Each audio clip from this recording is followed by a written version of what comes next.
Welcome back to 2PK Telugu world. మీరు అందరూ ఎలా ఉన్నారు?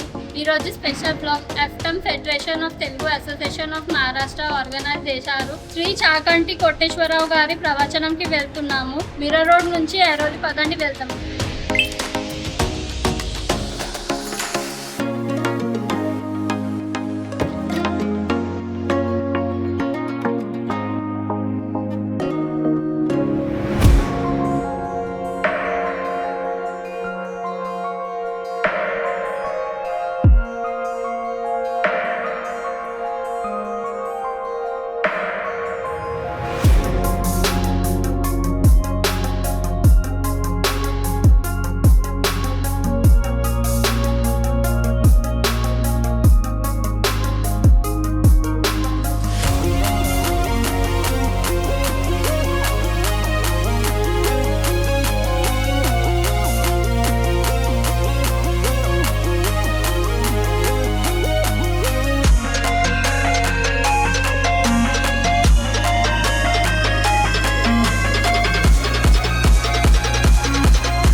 ఇప్పుడు మనం వెన్యూకి రీచ్ అయినా శ్రీ చాకంటి కోటేశ్వరరావు గారి ప్రవచనం లోపలికి వెళ్ళి విందాం.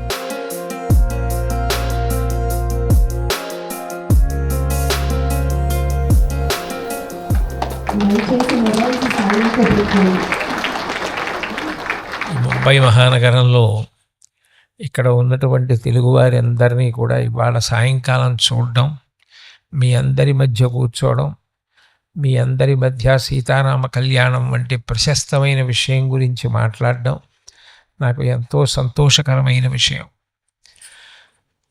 సీతారామ కళ్యాణ ఘట్టం ఎట్లా అయితే రామాయణాంతర్గతంగా ఉంటుందో అట్లా ప్రతి పురాణమునందు కావ్యమునందు కూడా భగవంతుని యొక్క కళ్యాణ ప్రసక్తి వస్తుంది. అయితే మీరు రామాయణంలో పరిశీలిస్తే సీతారామ వివాహ ఘట్ట అని రాసి ఉంటుంది. దాన్ని వివాహముగానే ప్రతిపాదన చేశారు. భగవంతుడు ఎన్నో అవతారములు తీసుకుంటూ ఉంటాడు. ఆ అవతారము తీసుకున్నప్పుడల్లా ఆయన కన్నా భిన్నము కాని ఆయన యొక్క శక్తి స్వరూపం ఆయనని అనుగమించి వెనకాతలే వస్తుంది. భగవంతుని యొక్క శక్తిని ఎప్పుడు భగవంతుని యొక్క భార్యగా ప్రతిపాదన చేస్తారు.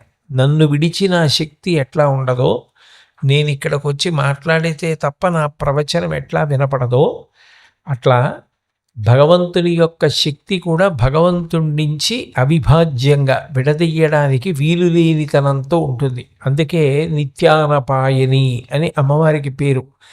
నిత్యానపాయని అంటే ఎప్పుడూ భగవంతుణ్ణి అనుగమించి ఉండునది. ఆయన ఎప్పుడెప్పుడు అవతారం తీసుకుని భూమి మీదకి వస్తే అప్పుడప్పుడు ఆవిడ కూడా ఒక అవతారాన్ని తీసుకుని భూమి మీదకి వస్తూ ఉంటుంది. గురువు గారు సీతారామ కళ్యాణ ఘట్టంని కళ్ళకు కట్టినట్టుగా ఎంతో అద్భుతంగా వివరించి చెప్పారు. వారి ప్రవచనం చాలా బాగా జరిగింది.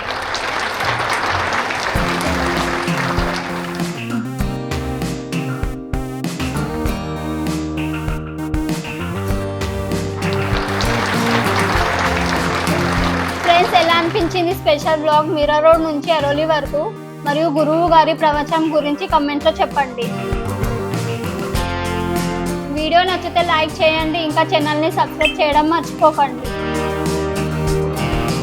మరొక మంచి వీడియోతో నెక్స్ట్ బ్లాగ్లో కలుద్దాం. అప్పటి వరకు బాయ్, టేక్ కేర్.